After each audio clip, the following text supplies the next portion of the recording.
cómo llevar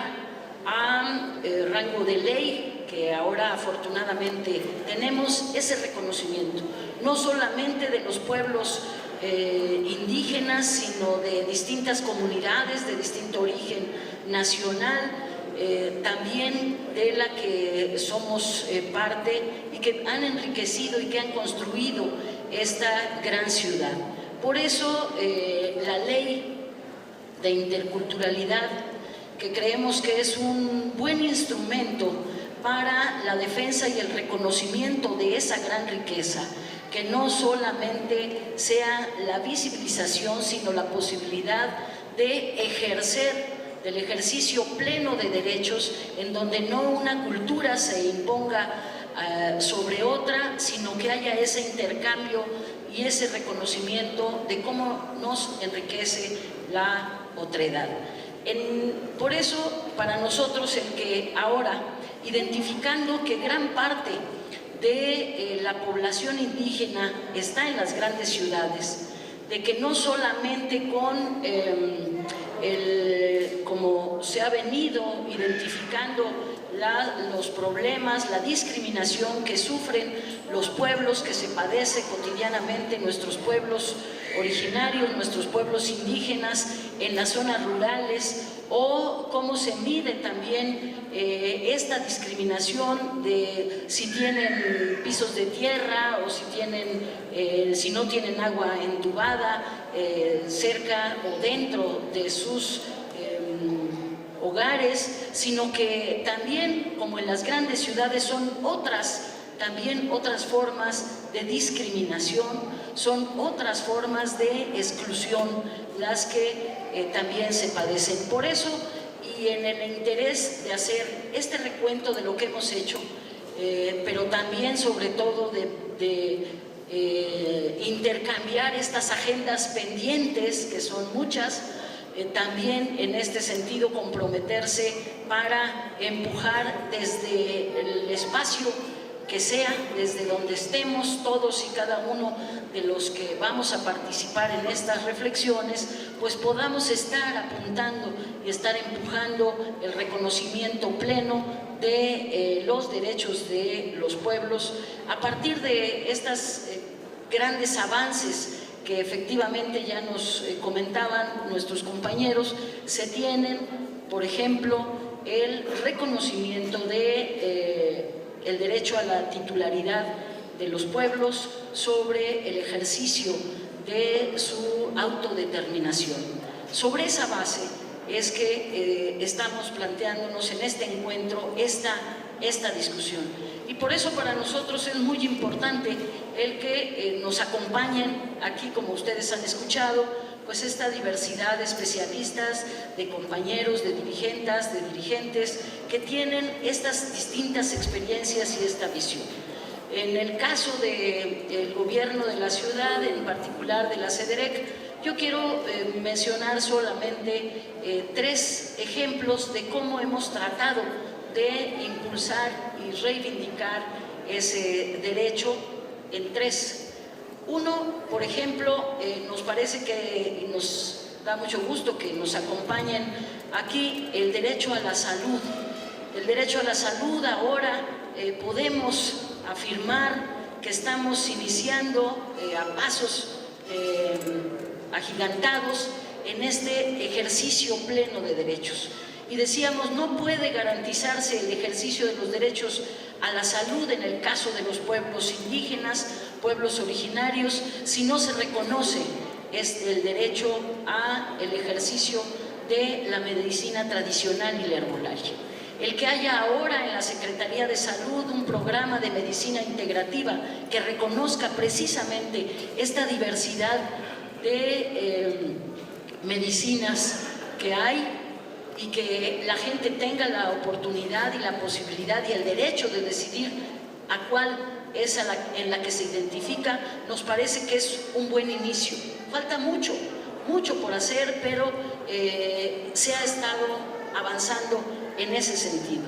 Por eso también agradecemos esta disposición y esta voluntad que hay también, que compartimos de distintas instancias de gobierno para empujar en ese sentido.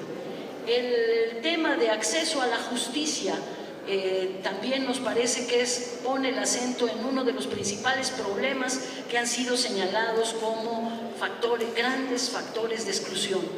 Por eso el que desde el inicio de esta administración se haya creado una agencia especializada para la atención de los pueblos y de la población indígena, creemos que es un avance muy importante. Agradecemos la presencia, no solamente en este evento, sino en todo el trabajo que desde la Procuraduría General de Justicia del Distrito Federal, sino también el que hayamos podido trabajar de manera conjunta y coordinada con distintas dependencias que tienen que ver con el tema de acceso a la justicia, podamos estar reflexionando, avanzando en cómo estar modificando los programas de gobierno para que puedan estar acordes a las necesidades de la población y en particular de la población indígena. Otro tema que nos parece que es central, el derecho a la educación, y para tenemos que irnos al básico, al elemental, el garantizar que la población indígena que está en el Distrito Federal pueda tener las posibilidades y el derecho de ingresar no solamente a la escuela formal, sino incluso a lo elemental, de que puedan avanzar en que acabemos con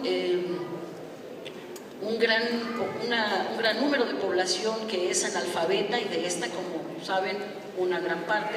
es población indígena, y que hayamos podido con la Secretaría de Educación, y agradezco también el apoyo y la participación que hemos tenido de manera conjunta, para que con un programa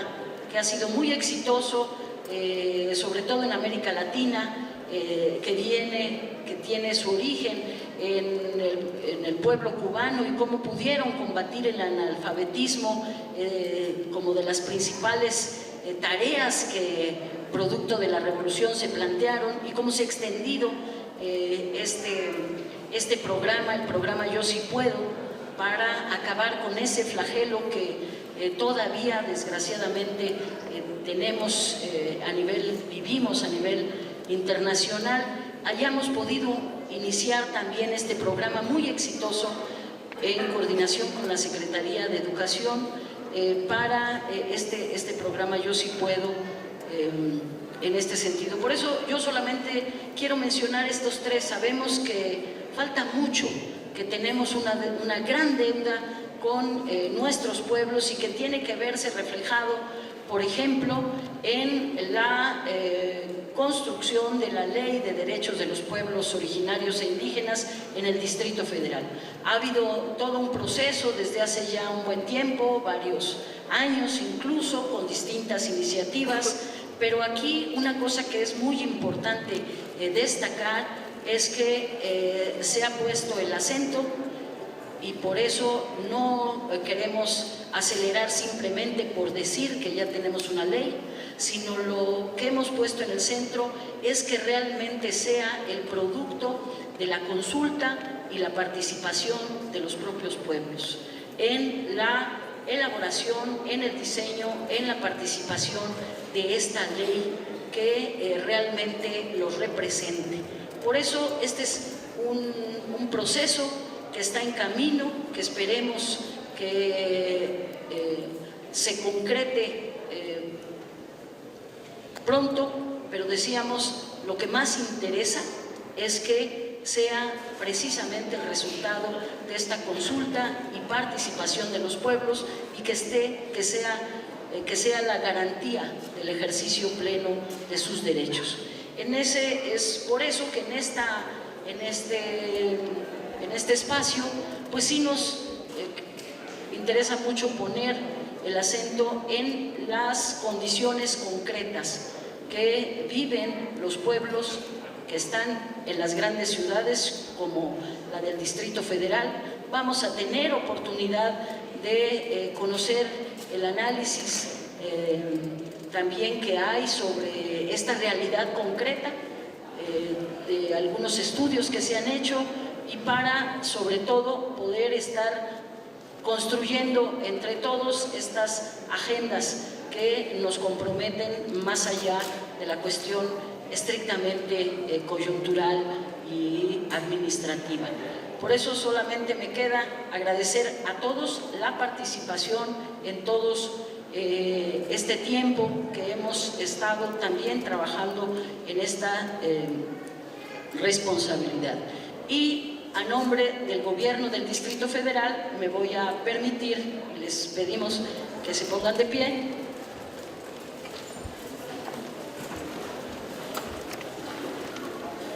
y siendo las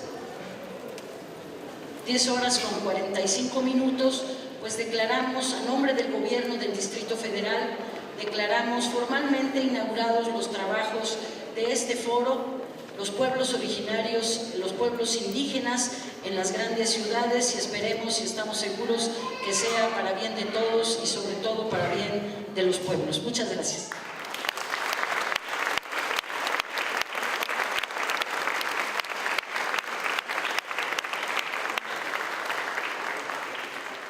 Hemos participado pues en la inauguración de este encuentro, los pueblos indígenas en las grandes ciudades. A continuación, y antes de que escuchemos nuevamente a esta maravillosa orquesta de la Banda Filarmónica de Niños Indígenas de la Ciudad de México, la Secretaria de Desarrollo Rural y Equidad para las Comunidades hará entrega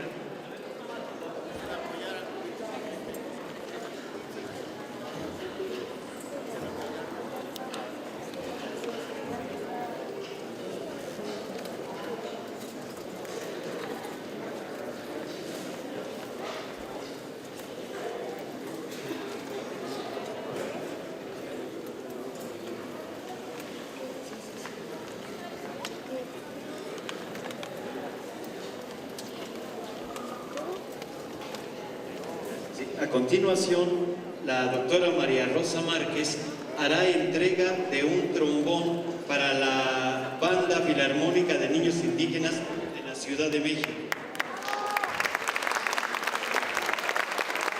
Sí, van a ser dos, en este momento entrega uno. En este momento aquí se entrega formalmente uno para el mejor funcionamiento de esta Banda Filarmónica de Niños Indígenas de la Ciudad de México, de la Asamblea de Migrantes Indígenas.